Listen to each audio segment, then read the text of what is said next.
तो फिल्म की शुरुआत में हमें एक खूबसूरत नर्स को दिखाया जाता है जो हॉस्पिटल में अपने मरीज की देखभाल कर रही थी। मरीज एक बूढ़ी औरत थी जिसकी हालत बहुत ज्यादा खराब होती है। उसको सांस लेने में भी तकलीफ हो रही थी, इसीलिए वो नर्स जिसका नाम ग्वेन होता है वो उस औरत के पास आती है और उसकी ऑक्सीजन को बंद कर देती है। उसके सांस लेने के पाइप को भी उसने बंद कर दिया था। इस वजह से उस बूढ़ी औरत की सांसें बंद होने लगी थी। हैरानी की बात ये थी, उसके बाद हॉस्पिटल में ग्वेन शोर मचा देती है, डॉक्टर को बुलाती है। जब डॉक्टर जाकर उस बूढ़ी औरत को बचा रहे थे तो ग्वेन दरवाजे के पास खड़ी हंस रही थी। यहाँ पर हमें पता चलता है ग्वेन एक साइको पागल नर्स है। उसे अपने मरीजों को दुख तकलीफ में देखना अच्छा लगता था। फिर उस बूढ़ी औरत को डॉक्टर्स ने बचा लिया था। ग्वेन ये सब देखकर चली जाती है। उसे देखकर इस बात का अंदाजा लगाया जा सकता था कि उसे अपनी ऐसी हरकत पर जरा सा भी पछतावा नहीं था। इसके बाद सीन एक घर पर शिफ्ट होता है जिसमें मीरा नाम की लड़की अपने हस्बैंड और बेटे के साथ हंसी खुशी जिंदगी गुजार रही थी। उसका हस्बैंड जब उससे बातें कर रहा होता है तो उनके पास उसका बेटा आता है जो कह रहा था, मॉम मेरे पाँव में दर्द हो रहा है। यहाँ पर हमें पता चलता है कि मीरा के बेटे को एक बीमारी थी जिस वजह से वो सहारे के बगैर सही तरह से चल नहीं पाता था। मीरा अपने हस्बैंड से अपने बेटे के बारे में बात करती है कि खुद से सीढ़ियाँ चढ़ता उतरता है। मुझे उसे देखकर बहुत डर लगता है, कहीं उसे कुछ हो ना जाए। मीरा का हस्बैंड सुनकर कहता है, ओ कम ऑन यार, इतना मत डरा करो, कुछ नहीं होता हमारे बेटे को। तभी हम यहाँ पर मीरा के घर में ग्वेन साइको नर्स को देखते हैं जिसे मीरा ने अपने बेटे की देखभाल के लिए रखा था। यहाँ पर ग्वेन फैमिली मेंबर की तरह मीरा के घर में रहा करती थी। अब ये चारों मिलकर नाश्ता करते हैं। नाश्ते के दौरान मीरा के बेटे ने अपनी स्ट्रेचेस में साखियों को नीचे गिरा दिया था जिसका सहारा लेकर वो चला करता था। ग्वेन उसे वो उठा कर देती है, मगर जैसे हम जानते हैं वो सही काम थोड़ी कर सकती है। उसने उसके पेंच को ढीला कर दिया था ताकि मीरा का बेटा जब उन्हें लेकर चले तो वो नीचे गिर जाए। ग्वेन ये सब अपने मजे के लिए क्या करती थी, जैसा कि हमने कहानी के शुरू में भी देखा था। फिर इसके बाद मीरा का हस्बैंड ऑफिस जाने के लिए तैयार था। वो मीरा के पास खड़ा होता है। उन्हें इतना करीब देखकर ग्वेन मीरा से जेलस हो रही थी क्योंकि वो मीरा के हस्बैंड को पसंद करने लगी थी। मीरा के हस्बैंड के जाने के बाद उसकी दोस्त घर पर आती है जो मीरा से बैठी बातें कर रही थी। तभी ग्वेन मीरा के बेटे के साथ खेलने के बहाने उनकी बातें सुनने लगी थी। मीरा की दोस्त उससे कह रही थी, मीरा तुम्हें अपने बेटे के लिए किसी और नर्स को रखना होगा। मुझे लगता है तुम्हारा बेटा और हस्बैंड ग्वेन को कुछ ज्यादा ही पसंद करने लगे हैं। मीरा अपनी दोस्त को कहती है, नहीं ऐसी बात नहीं है, तुम ज्यादा ही सोच रही हो। इसी दौरान मीरा को अपने बेटे की आवाज आती है जो बैसाखियों के टूटने की वजह से नीचे गिर गया था। जैसा कि हमें तो पता है ये सब ग्वेन ने किया था। वो अपने बेटे के गिरने की वजह से ग्वेन को बहुत डांटती है क्योंकि उसे ऐसा लग रहा था कि उसने ही उसके बेटे का सही से ख्याल नहीं रखा। उसका बेटा मीरा से कहता है, नहीं मॉम ये ग्वेन की वजह से नहीं हुआ, इसमें सारी मेरी गलती थी। मीरा डॉक्टर को कॉल करती है और उसने अपने बेटे के लिए नई बैसाखियों को मंगवा लिया था। रात को वो ग्वेन से भी माफी मांगती है कि वो उस पर बिना वजह चिल्लाई। ग्वेन कहती है, नहीं इसमें तुम्हारी कोई गलती नहीं है, मैं समझ सकती हूँ तुम एक माँ हो और माँ अपने बच्चे के लिए बहुत फिक्रमंद होती है। और हालांकि हम तो जानते हैं ये सब कुछ ग्वेन ने किया था। इसके बाद वो मीरा के लिए एक चाय बनाती है जो शायद आराम के लिए थी। हम मीरा को देखते हैं जो उस सोसाइटी को ज्वाइन करती है जिसमें उसके बेटे जैसे लोग थे। उन सबको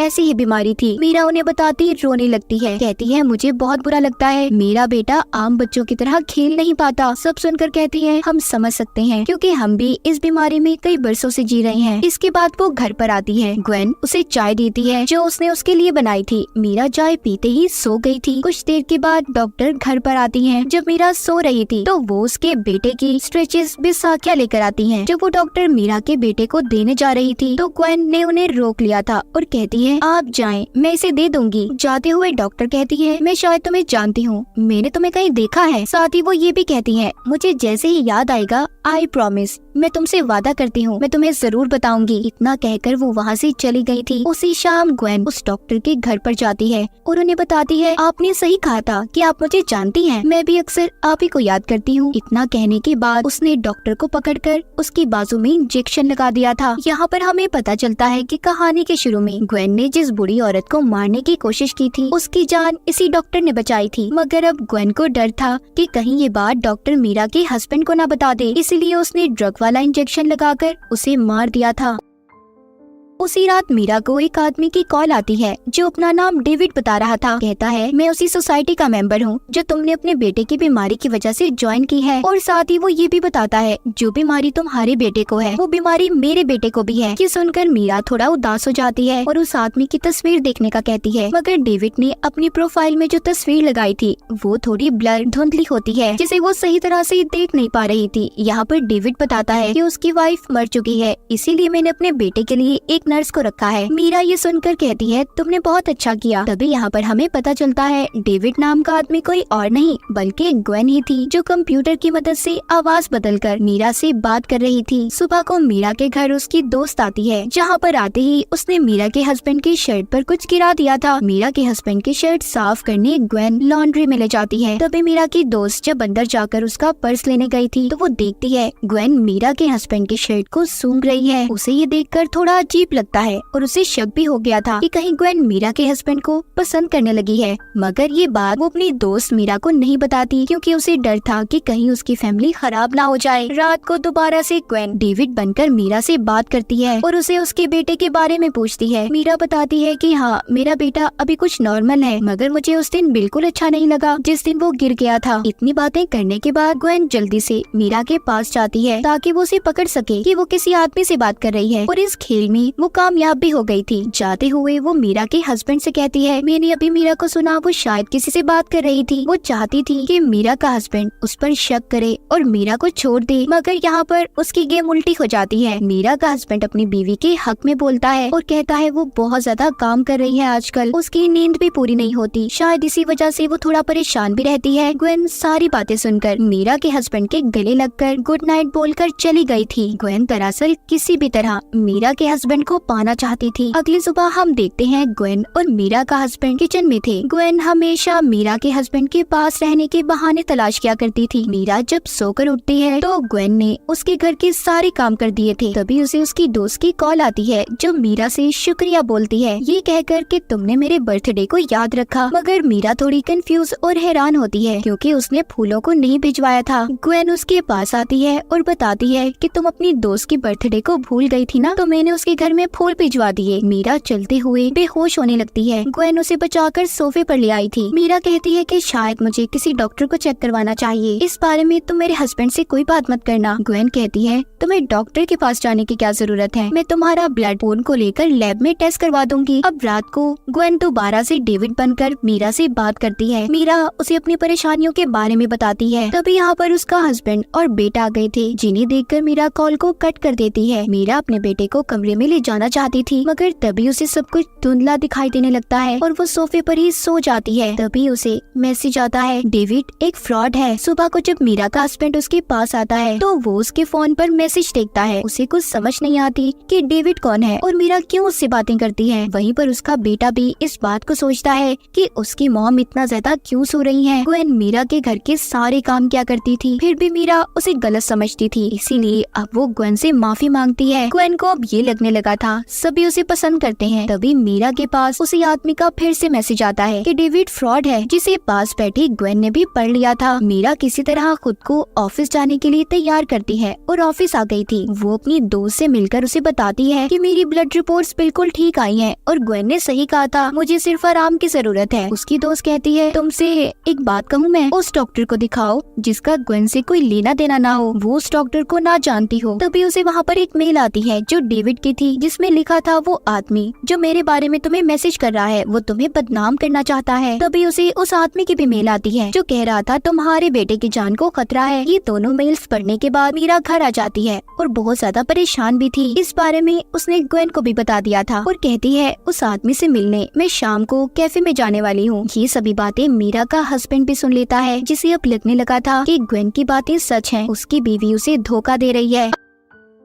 अगली सुबह मीरा उस आदमी से मिलने एक कैफे में जाती है जो असल में डेविड था। वो बताता है, मेरा नाम डेविड है और मेरी कभी भी तुमसे कोई बात नहीं हुई। वो ये भी कहता है कि मेरी बीवी को ब्लड कैंसर था। उसे एक दिन एक आदमी की कॉल आई जो उससे बातें किया करता था। उसने उसे डॉक्टर के पास जाने से मना किया, जिस वजह से मेरी बीवी उसकी सारी बातें मानने लगी और इसी वजह से उसकी मौत हो गई। वो उसे उस आदमी की तस्वीर भी दिखाता है। तभी मीरा को पता चलता है कि ये तस्वीर तो उसी आदमी की है जो अब तक मीरा से डेविड बनकर बातें कर रहा था, लेकिन अभी भी मीरा को ग्वेन पर कोई शक नहीं हुआ था। तभी बाहर हम उसके हस्बैंड को देखते हैं जो मीरा का पीछा करता यहाँ तक आया था। वो अपनी बीवी को डेविड से गले मिलते हुए भी देखता है, जिससे उसे यकीन हो जाता है कि मीरा सच में उसे धोखा दे रही है। उधर घर में मीरा की दोस्त आई थी जो उसे उसका बैग देने आती है। ग्वेन घर पर उसके बैग को ले लेती है। तभी मीरा की दोस्त ग्वेन से कहती है कि मैं जानती हूँ तुम मीरा के हस्बैंड को पसंद करती हो। मैंने उस दिन तुम्हें शर्ट सूंघते हुए देख लिया था। मीरा की फैमिली से दूर रहो। अगर तुमने उन्हें जरा सा भी नुकसान पहुँचाने की कोशिश की तो मुझसे बुरा कोई नहीं होगा। इतना कहकर वो जब वहाँ से जाने वाली थी तो ग्वेन पीछे से एक बड़े से गुलदान से उस पर हमला कर देती है और बेहोश करके उसे गाड़ी में बिठाकर एक सुनसान जगह पर ले गई थी। उसे मारने के लिए उसने उसे भी ड्रग वाला इंजेक्शन लगा दिया था और फिर वहीं पर छोड़कर जब वो घर आती है तो मीरा को देखती है जो खाना बना रही थी। ग्वेन बातों में उसे लगाकर उस चाकू को चुरा लेती है जिससे मीरा सब्जियां काट रही थी। उस पर उसकी उंगलियों के निशान थे। उसे लेकर अब वो डेविड के घर चली जाती है और यहाँ पर हमें पता चलता है कि ग्वेन पहले डेविड की बीवी की नर्स रह चुकी थी और उसी ने आदमी बनकर उससे बातें की और डॉक्टर के ट्रीटमेंट को रोकने का भी कहा। यहाँ पर ग्वेन उसी चाकू से डेविड को भी मार देती है और उसके पास मीरा के खून को गिरा दिया था जो उसने उसके ब्लड टेस्ट के लिए लिया था, जिससे लगे कि डेविड का खून मीरा ने किया है। उस रात मीरा का हस्बैंड भी नशे की हालत में घर आता है क्योंकि वो अपनी बीवी की वजह से बहुत ज्यादा परेशान था। ग्वेन उसकी ये हालत देखकर उसके करीब आने की कोशिश करती है, मगर मीरा का हस्बैंड अभी भी अपनी बीवी के बारे में ही सोच रहा था। सुबह को मीरा जब नींद से उठती है तो वो मैसेज देखती है जो डेविड का था, जिसमें लिखा था कि मैं अपने लिटिल बॉय की वजह से सो नहीं सका। तभी मीरा की नजर उस बॉटल पर पड़ती है जो उसके हाथ में थी, जिस पर लिखा हुआ था लिटिल बॉय, जो ग्वेन ने लिखा था। उसे याद आता है कि डेविड और ग्वेन हमेशा लिटिल बॉय लफ्ज इस्तेमाल करते हैं। वो उस बॉटल के पानी को जब फेंकने जाती है जो उसे ग्वेन ने दिया था, उसमें उसे पानी में मिला हुआ कुछ पाउडर सा महसूस होता है। यहाँ पर मीरा को ये बात समझ आ गई थी कि ग्वेन उसको पानी में कुछ मिला कर देती है जिससे उसे नींद आया करती थी। इसके बाद मीरा अब ग्वेन के कमरे में जाती है जहाँ पर उसे एक किताब मिली थी जिसमें जहरीली दवाइयों के बारे में लिखा हुआ था। उसे बेड के नीचे से भी बहुत सी जहरीली दवाइयाँ मिलती हैं। इसी दौरान वो देखती है कि ग्वेन घर पर आ गई थी। मीरा जब दरवाजा खोलती है तो ग्वेन समझ जाती है कि उसने बोतल से पानी नहीं पिया, जिस वजह से वो अब तक जाग रही थी। इसीलिए वो दोबारा से दवाई मिला पानी देकर कहती है इसे पी लो और आराम करो। वो मीरा के बेटे को साथ लेकर हॉस्पिटल चली गई थी जहाँ पर वो उसकी थेरेपी करवाया करती थी। मीरा अपने बेटे को रोकना चाहती थी मगर वो नहीं रुकता और ग्वेन के साथ चला गया था। ग्वेन और अपने बेटे के जाने के बाद वो फिर से ग्वेन के कमरे में जाती है और वीडियो बनाने लगती है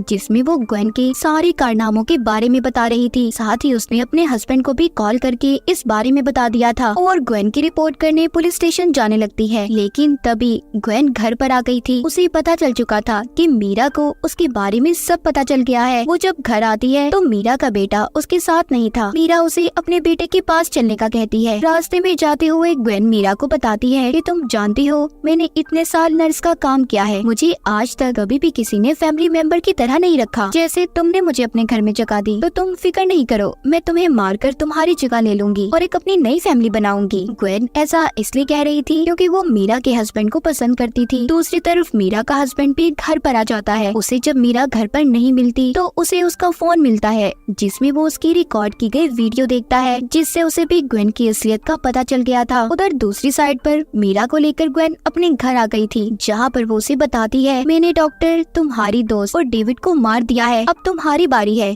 ये सुनकर मीरा को अपने बेटे की फिक्र होने लगी थी। वो अपने बेटे को ग्वेन के घर पर ढूंढने लगती है। वो कहती है तुम्हारा बेटा तो अभी क्लिनिक में है, मैं तो यहाँ पर तुम्हें मारने आई हूँ और मैंने उस चाकू से डेविड को मारा है जिस पर तुम्हारी उंगलियों के निशान है। पुलिस तुम्हें कातिल समझेगी और तुमसे तुम्हारा बेटा और हस्बैंड नफरत करेंगे। तभी मीरा जब यहाँ से भागने लगती है तो ग्वेन ने उसे पकड़ लिया था और उसका गला दबाकर उसे मारने की कोशिश कर रही थी। मीरा किसी तरह से एक बर्तन उठाकर ग्वेन के सर पर देकर मारती है जिससे वो जख्मी हो गई थी और बेहोश भी हो जाती है और जिसके बाद मीरा फौरन से अपने घर की तरफ निकल गई थी। कहानी के आखिर में हमें मीरा, उसका हस्बैंड और बेटा दिखाया जाता है जो फिर से एक खुशहाल जिंदगी गुजारने लगे थे। वहीं पर ग्वेन को इतने सारे खून करने के जुर्म में सजा हो गई थी। तो देखा आपने ग्वेन कितनी खतरनाक थी। अगर आप किसी को भी घर पर रखें तो उसके बारे में पूछताछ जरूर कर लें। अपना और अपने प्यारों का ख्याल रखें। और इसी के साथ इस फिल्म की कहानी यहीं पर खत्म हो जाती है।